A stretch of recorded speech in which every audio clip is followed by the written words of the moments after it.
नमस्कार, जनता टीवी देख रहे हैं आप। आपके साथ मैं हूं खुशबू पांडे।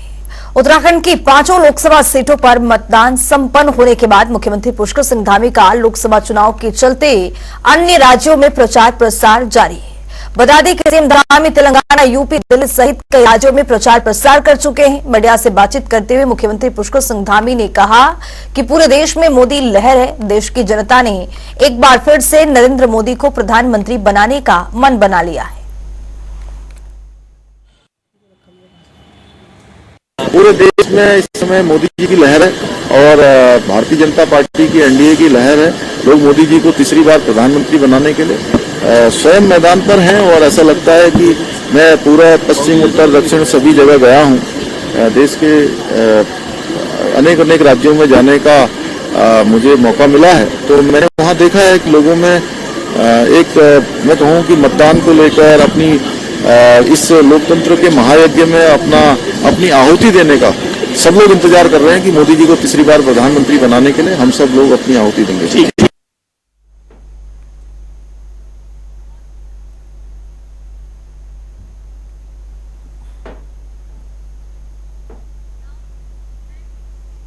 तो ऐसे में एक बड़ी जानकारी सामने आ रही है, उससे भी आपको रूबरू कराएंगे। बड़ी जानकारी, बड़ा अपडेट आपके सामने। आज से 4 धाम यात्रा की शुरुआत 10 मई को खोलेंगे कपाट। यमुनोत्री, गंगोत्री, केदारनाथ के खोलेंगे कपाट। बद्रीनाथ धाम के कपाट 12 मई को खोलेंगे। 22 लाख से अधिक श्रद्धालुओं ने पंजीकरण कराया है। ये बड़ी जानकारी से आपको रूबरू करा रहे हैं। 22 लाख से अधिक श्रद्धालुओं ने पंजीकरण करवाया है। सबसे अधिक केदारनाथ के लिए पंजीकरण करवाया गया है। तो ये बड़ी जानकारी, 4 धाम यात्रा का आगाज हो गया है। 10 मई को कपाट खुलेंगे। तो वहीं आपको बता दें, यमुनोत्री, गंगोत्री, केदारनाथ के कपाट खुलेंगे। 12 मई को बद्रीनाथ धाम के कपाट खोले जाएंगे। यात्रा की शुरुआत 10 मई से शुरू हो गई है। 22 लाख से अधिक श्रद्धालुओं ने पंजीकरण कराया है।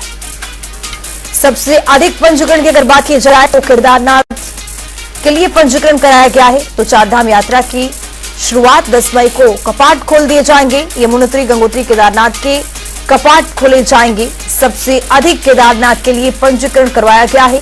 12 मई को बद्रीनाथ का कपाट यहां पर खोला जाएगा। तो ये बड़ी जानकारी, बड़ा अपडेट आपके सामने। 4 धाम यात्रा का आगाज हो गया है। 10 मई यानी कल कपाट खोल दिए जाएंगे। भारी संख्या में श्रद्धालु पहुंच रहे हैं और आपको बता दें कि सबसे ज्यादा पंजीकरण केदारनाथ के लिए करवाया गया है। 10 मई को कपाट खोलने की तैयारी है, यानी कल। तो वहीं श्रद्धालुओं का पंजीकरण भी हुआ है। आपको बता दें कि लगातार जिस तरह से 4 धाम यात्रा को लेकर सुरक्षा व्यवस्था भी बढ़ाया गया है। सरकार की ओर से सभी तरह के सुरक्षा व्यवस्था किए गए हैं, पुख्ता इंतजाम किया गया है। तो 4 धाम यात्रा का आगाज हो गया है। 10 मई यानी कल कपाट भी खोल दिए जाएंगे। सबसे ज्यादा अगर पंजीकरण किसी के लिए हुआ है तो केदारनाथ के लिए हुआ है। यमुनोत्री, गंगोत्री, केदारनाथ के कपाट खोले जाएंगे। बद्रीनाथ धाम के कपाट 12 मई को खुलेंगे। तो ये बड़ी जानकारी है। ग्राफिक्स के जरिए आपको दिखा रहे कि श्रद्धालुओं का पंजीकरण कितना रहा है। केदारनाथ में 7 लाख 60 हजार रहा है। यमुनोत्री धाम में 3,44,000, गंगोत्री धाम में 3,91,000 श्रद्धालुओं ने पंजीकरण करवाया है। बद्रीनाथ धाम की अगर बात की जाए तो 6,58,000 श्रद्धालुओं ने अपना पंजीकरण करवाया है। ये पूरा संख्या 22 लाख तक पहुंच गया है। श्रद्धालुओं में आस्था देखा जा रहा है और इसी आस्था की वजह से श्रद्धालु केदारनाथ, बद्रीनाथ 4 धाम यात्रा की शुरुआत दर्शन करने के लिए जा रहे हैं। आपको बता दें कि 10 मई को कपाट यानी कल खोल जाएंगे। यमुनोत्री, गंगोत्री, केदारनाथ के कपाट खोले जाएंगे। ग्राफिक्स के जरिए आपको यह भी दिखा रहे हैं कि श्रद्धालुओं का पंजीकरण कितना रहा है किस धाम के लिए।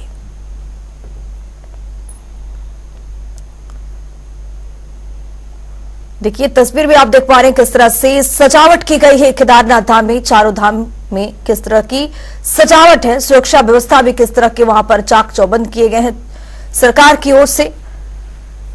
धामी सरकार काफी अलर्ट है 4 धाम यात्रा को लेकर, क्योंकि इस बार हर साल का रिकॉर्ड टूटा है और श्रद्धालु भारी संख्या में 4 धाम यात्रा में हिस्सा लेने के लिए पहुंच रहे हैं। तो चारधाम यात्रा का आज से आगाज हो गया है। 10 मई को कपाट भी खोले जाएंगे। श्रद्धालुओं का जो पंजीकरण है वो भी ग्राफिक्स के जरिए आपको दिखा रहे हैं कि किस धाम के लिए श्रद्धालुओं ने कितने यहाँ पर पंजीकरण करवाया है। हेमकुंड साहिब 45,959 लोगों ने कराया है। केदारनाथ की बात करें तो 7,60,000, यमुनोत्री धाम 3,44,000। तो चारधाम यात्रा का आगाज और 10 मई को कपाट खोले जाएंगे। तस्वीर भी आप देख पा रहे हैं किस तरह से सजावट यहां पर किया गया है। मुख्यमंत्री पुष्कर सिंह धामी लगातार निरीक्षण करते हुए कल नजर आए थे, जायजा ले रहे थे चारधाम यात्रा को लेकर, क्योंकि हर बार की इस बार जो है रिकॉर्ड टूटा है, हर साल का रिकॉर्ड टूटा है। 22 लाख श्रद्धालु पंजीकरण करवाए हैं। काफी भारी संख्या में श्रद्धालुओं के पहुंचने की उम्मीद जताई जा रही है।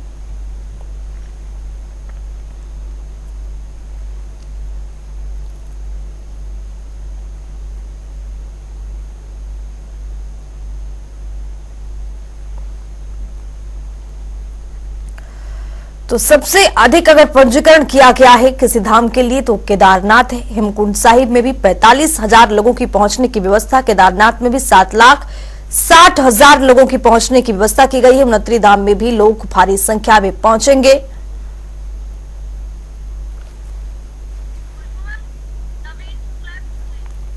हमारे साथ हमारे सहयोगी नवीन शुक्ला जुड़ चुके हैं। नवीन, चारधाम यात्रा का आगाज हो गया है, 10 मई को कपाट खोले जाएंगे, क्या कुछ व्यवस्था है वहां पर? जी कुछ भी निश्चित है। अगर देखा जाए तो कहीं ना कहीं जो चारधाम यात्रा है उसकी शुरुआत कल होने जा रही है। सबसे बड़ी बात यह है कि केदारनाथ धाम के लिए जो रजिस्ट्रेशन का सिलसिला है लगातार जारी है और सबसे अधिक संख्या में केदारनाथ धाम में पहुंचने वाले श्रद्धालुओं की भी है। साथ ही मैं ये भी बताना चाहूंगा कि अब तक जो आंकड़ा पहुंचा है चारों धामों में रजिस्ट्रेशन को लेकर वो 20 लाख से अधिक हो चुका है। तो कहीं ना कहीं जो श्रद्धालु में उत्साह देखने को मिल रहा है और कल विधि विधान से केदारनाथ धाम जी के कपाट खोल दिए जाएंगे और कहीं ना कहीं श्रद्धालु जो है उनका पहुंचने का जो सिलसिला है वह शुरू हो गया है। और सबसे बड़ी बात यह है कि शासन और प्रशासन लगातार अपनी तैयारियों को अंतिम रूप देने में लगा हुआ है। साथ ही मुख्यमंत्री पुष्कर सिंह धामी भी खुद उसकी मॉनिटरिंग कर रहे हैं कि चारधाम यात्रा की जो व्यवस्था है उसे पूरी तरीके से दुरुस्त किया जाए, श्रद्धालुओं को किसी भी प्रकार की दिक्कत न आने पाए, इसका विशेष रूप से ध्यान रखा जा रहा है। और सबसे बड़ी बात यह होती है कि चिकित्सा सुविधा एक बड़ी पहल जरूर होती है, क्योंकि चिकित्सा जो तमाम सारे श्रद्धालु आते हैं, कुछ ओल्ड एज के श्रद्धालु आते हैं, तो उनके लिए विशेषकर इस बार जो है सुविधा मुहैया कराई गई है। तमाम सारे जो डॉक्टर हैं उनकी तैनाती करने का काम किया गया है और जो श्रद्धालु आ रहे हैं उन्हें अगर उनके स्वास्थ्य में कोई दिक्कत आती है, कोई परेशानी आती है तो उन्हें तुरंत जो चिकित्सा सुविधा है उसे मुहैया कराने का काम किया गया है। साथ ही अगर पेयजल की बात की जाए तो यहाँ पर पानी पीने की जो व्यवस्था है उसे दुरुस्त करने का काम किया जा रहा है। तो कहीं ना कहीं जो शासन और प्रशासन है अपनी तैयारियों को अंतिम रूप देने में लगा हुआ है और कल विधि विधान से जो है वो केदारनाथ धाम के कपाट खुल जाएंगे और जो श्रद्धालु का जो पहुंचने का सिलसिला है वो अभी शुरू होता हुआ नजर आ रहा है। कल से केदारनाथ धाम के कपाट खुल रहे हैं, श्रद्धालुओं में काफी उत्साह देखने को मिल रहा है। साथ ही जो ऑफलाइन पंजीकरण की जो बात हो रही थी, क्योंकि ऑनलाइन पंजीकरण पे रोक लगाई गई है, ऑफलाइन जो पंजीकरण है उसे हरिद्वार और ऋषिकेश में करने का काम किया जा रहा है। व्यवस्थाएं पूरी तरीके से दुरुस्त है, चाहे शासन की बात की जाए, प्रशासन की बात की जाए। और कल से चारधाम यात्रा शुरू हो रही है तो श्रद्धालुओं का जो हुजूम है वो अभी उत्तराखंड की तरफ रुख कर रहा है, चारधाम यात्रा की तरफ रुख कर रहा है। और सबसे बड़ी बात यह है कि जो किसी भी श्रद्धालु को कोई भी दिक्कत न आने पाए इसको लेकर लगातार तमाम जो विभाग हैं, जो संबंधित विभाग हैं, वो लगातार मॉनिटरिंग करते हुए भी नजर आ रहे हैं। खुद मुख्यमंत्री पुष्कर सिंह धामी कल वहां पर सचिवालय में उन्होंने बैठक की है और तमाम अधिकारियों को दिशा निर्देश दिए हैं कि चारधाम यात्रा की जो व्यवस्थाएं हैं उसे पूरी तरीके से दुरुस्त किया जाए, किसी भी श्रद्धालु को किसी भी प्रकार की जी। नवीन, सबसे बड़ी बात यह कि मौसम कैसा है वहां पर बना हुआ, क्योंकि कल ही कपाट खुल रहे हैं और भारी संख्या में इस बार रिकॉर्ड भी टूटा है, 22 लाख के करीब श्रद्धालु पहुंचेंगे, तो वहां पर मौसम कैसा बना हुआ है फिलहाल? कुछ निश्चित होता है। अगर देखा जाए तो कहीं ना कहीं मौसम का जो मिजाज है बदला सा नजर आ रहा है। साथ ही अगर मौसम की बात की जाए तो देर रात से ही उत्तराखंड के तमाम सारे जो जिले हैं वहां पर जो बारिश का सिलसिला है वो लगातार जारी है। तो कहीं ना कहीं मौसम जो है वो मौसम बदल रहा है, गर्मी से लोगों को राहत मिली है और चारधाम यात्रा शुरू हो रही है। तो मौसम लगातार अपनी जो भविष्यवाणी है वो करता हुआ नजर आता है। पल पल की जो अपडेट होती है उसे भी मौसम विभाग करता हुआ नजर आता है। और सबसे बड़ी बात यह है कि श्रद्धालुओं के लिए एक जो मौसम विभाग अपडेट देता है कि किस समय पर कौन से किस समय पर श्रद्धालु यात्रा करें, इसका भी मॉनिटरिंग की जाती है। तो कहीं ना कहीं मौसम विभाग भी चारधाम यात्रा को लेकर अपनी मॉनिटरिंग करने का काम करता है और जो भी समाचार होते हैं उसे प्रसारित करने का काम किया जाता है। कल से केदारनाथ धाम की यात्रा शुरू हो रही है। श्रद्धालु जो है, तमाम जो श्रद्धालु हैं देश से कई विदेशों से भी उत्तराखंड की तरफ रुख कर रहे हैं। और कल जब बाबा केदारनाथ धाम के कपाट खुलेंगे तो श्रद्धालुओं का जो हुजूम है वो केदारनाथ की तरफ रुख करता हुआ नजर आएगा। बहुत शुक्रिया नवीन शुक्ला तमाम जानकारी साझा करने के लिए। तो आपको बता दें कि 10 मई को कपाट खोले जाएंगे, यानी कल यमुनोत्री, गंगोत्री, केदारनाथ के कपाट खोले जाएंगे। वहीं अगर आपको बता दें कि बद्रीनाथ धाम की बात की जाए तो बद्रीनाथ धाम के कपाट 12 मई को खोले जाएंगे।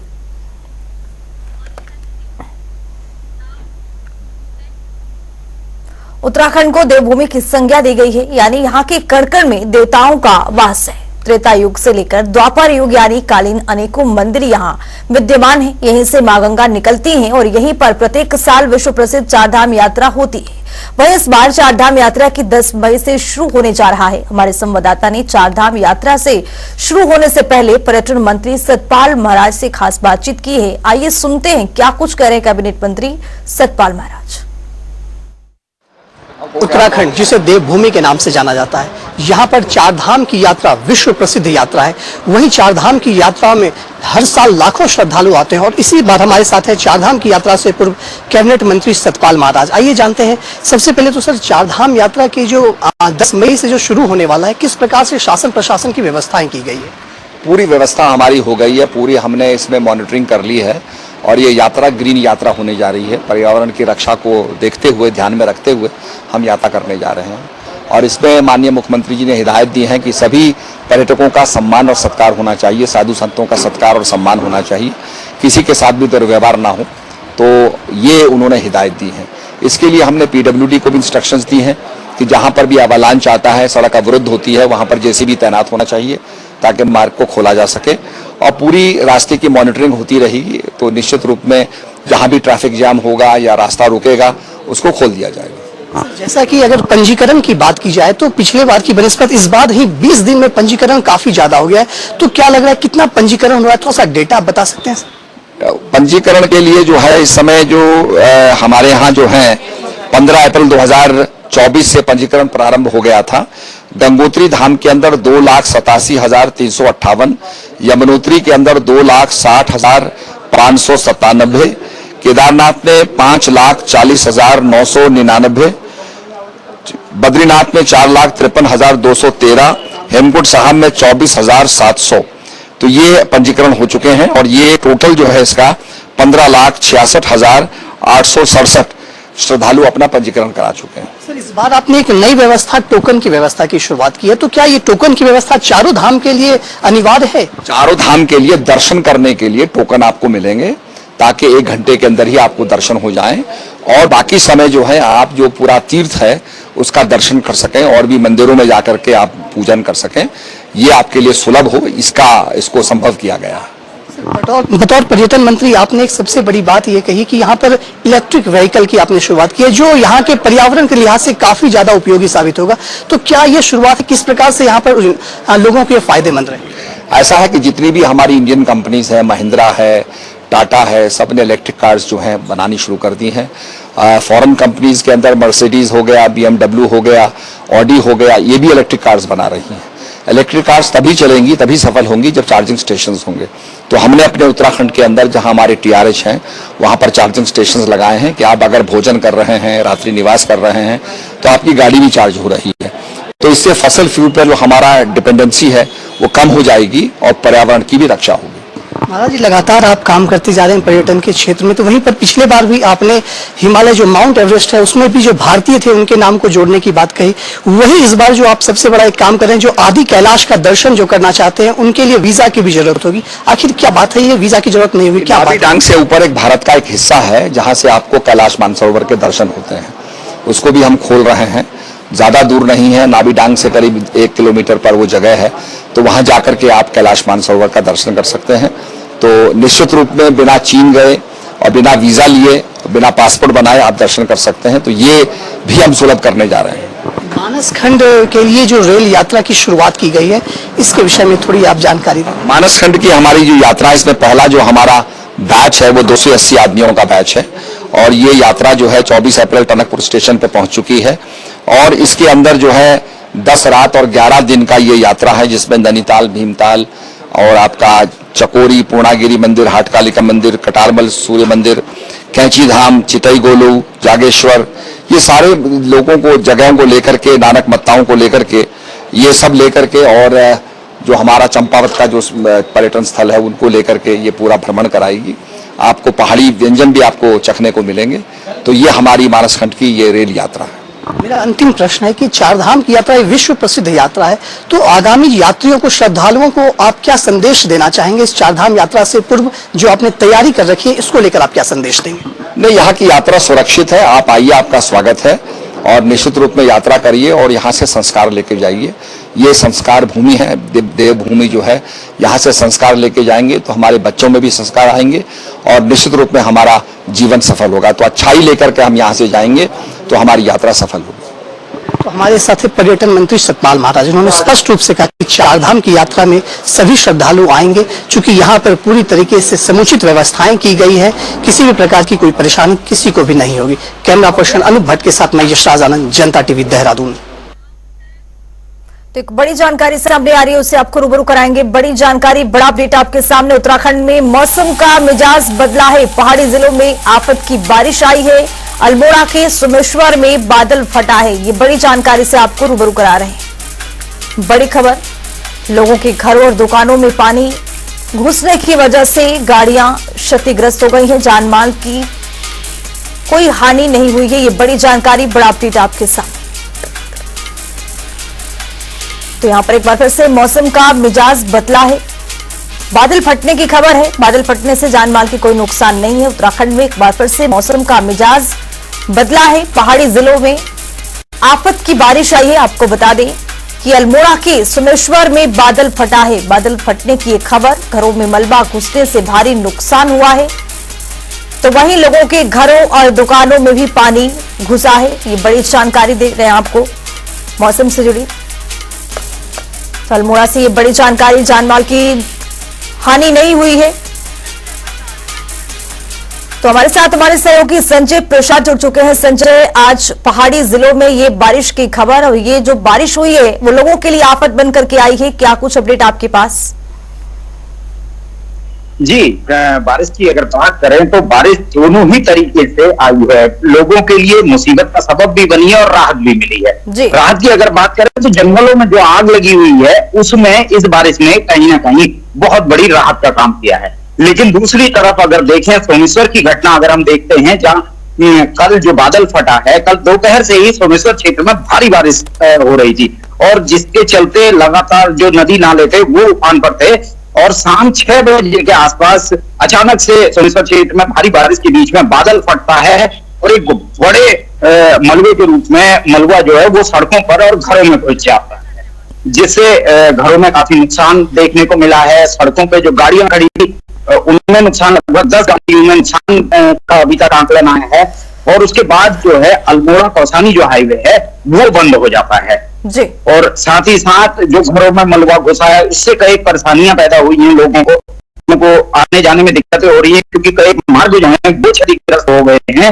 और जो अल्मोड़ा कौसानी मार्ग है, जो हाईवे है, वो कुछ देर के लिए बाधित हुआ था, लगभग 4 से 5 घंटे वो बाधित रहा। हालांकि बाद में उसको खोल दिया गया, लेकिन जो परेशानी है वो अभी भी लगातार जारी है क्योंकि आसपास के क्षेत्रों में अभी भी मौसम कुछ इस तरीके का बन रहा है कि बादल फटने की संभावना अभी भी बनी हुई है। जी जी, बहुत शुक्रिया संजय प्रसाद तमाम जानकारी साझा करने के लिए। तो आपको बता दें कि जानमाल की कोई नुकसान नहीं है, लेकिन आपको बता दें कि मौसम का मिजाज पहाड़ में बदला है और मिजाज बदलने से हानि भी हुई है तो लाभ भी हुआ है। भारतीयों के रंग रूप की तुलना वाले सैम पित्रोदा के विवादित बयान पर बीजेपी हमलावर है। वहीं बीजेपी प्रदेश अध्यक्ष महेंद्र भट्ट ने भी सैम पित्रोदा के बयान पर अपनी प्रतिक्रिया साझा की है। महेंद्र भट्ट ने कहा है कि सैम पित्रोदा का बयान रंगभेद को बढ़ावा देने वाला है। उन्होंने कहा है कि ये बयान भारत की एकता को भंग करने वाला है। कांग्रेस नेता का ये बयान देश के अंदर विभाजनकारी मानसिकता को प्रदर्शित करता है। देखिए, कांग्रेस के वरिष्ठतम नेता सैम पित्रोदा का जो बयान है वो देश के अंदर एक प्रकार से मैं कह सकता हूँ कि रंग भेद को बढ़ावा देने का एक उनका बड़ा बयान है। खासतौर पर भारत की एकता अखंडता को भंग करने वाला बयान है। देश के विभाजनकारी मानसिकता को प्रदर्शित करता है। उनके द्वारा पूर्वोत्तर भारतीयों को चीनी, दक्षिण भारतीयों को अफ्रीकी, पश्चिमी भारतीयों को अरब जैसा दिखने का जो बयान है, ये भारत के जो स्वरूप है, क्योंकि भारतवर्ष तो एक ऐसा देश है जहां हर प्रकार के फूल खिलते हैं, हर प्रकार की जलवायु रहती है, और इस देश में जन्म लेना ईश्वर भी अपना सौभाग्य समझता हूं। देहरादून में नदी नालों के किनारे खाली जमीनों पर कब्जा और फिर अवैध निर्माण पर खरीद फरोख्त का खेल तो सालों से चल रहा है। रिस्पॉन्स बदलने ने किनारों पर सरकारी भूमि पर मकान बनाकर 100 रुपए के स्टाम्प पर बेच दिए गए। अब इन मकानों के खरीदने वालों पर बेघर होने का खतरा मंडरा रहा है। अवैध निर्माण को लेकर हाईकोर्ट के निर्देश पर नगर निगम सर्वे कर रहा है। वहीं नगर आयुक्त गौरव कुमार ने बताया है कि चिन्हीकरण के बाद ध्वस्तीकरण की कार्रवाई भी हो सकती है, लेकिन कुल 129 बस्तियों को चिन्हित किया गया है, जिनमें 40,000 भवन होने का अनुमान है। उत्तराखंड मैटर में जो माननीय एनजीटी के निर्देश थे, जिसके क्रम में हमको ओवरबॉय से एनक्रोचमेंट रिमूव करना था, तत्क्रम में टास्क फोर्स बनाई गई थी और उसके द्वारा सर्वे किया गया था। अभी उसमें रिस्पना वाला सर्वे टीम के द्वारा किया गया है। रिपोर्ट मुझे कल शाम प्राप्त हो गई है। उसमें कुछ अतिक्रमण चिन्हित किए गए हैं और अतिक्रमण अलग अलग स्टेक होल्डर्स के हैं, कुछ एमबीडी के हैं, कुछ नगर निगम देहरादून के हैं, कुछ नगर पालिका मसूरी क्षेत्र में भी हैं। तो एमबीडी और नगर पालिका मसूरी को हमारे द्वारा सूचित किया जा रहा है डिटेल्स के साथ कि वो उन पर अपने स्तर से कार्रवाई करें। इस बुलेटिन में मेरे साथ इतना ही। देश दुनिया की तमाम खबरों के लिए बने रहिए जनता टीवी के साथ।